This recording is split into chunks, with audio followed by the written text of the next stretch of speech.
Talk about the scrutiny assessment section, section 143(2) जिसमें हमें notice आता है एंड सेक्शन 143(3) जिसमें हमें ऑर्डर आता है।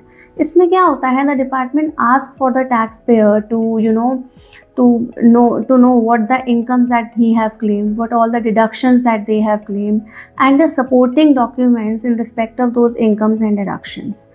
Under the Income Tax Act 2025, again the assesses remain the same, essence वही है, but it is now more aligned towards the faceless assessment system. Process similar है, but the administration is more digitally oriented. जो next notice आता है हमारा, that is for the income escaping assessment, section 147 और section 148 जिसमें assessment को, case को आपको रीओपन दोबारा से किया जाता है। Now this section 147 and section 148 and section 148A जो लास्ट कुछ सालों से आया है, जिसमें the taxpayer, the department gives the taxpayer an opportunity to explain कि क्यों उसका केस ना रीओपन किया जाए। ये तीनों सेक्शंस जो है they have now renumbered to section 279, 280, 281 and 284। Okay, and इसमें भी इनकम टैक्स एक्ट 2025 के नए सेक्शंस में भी these are just restructured sections.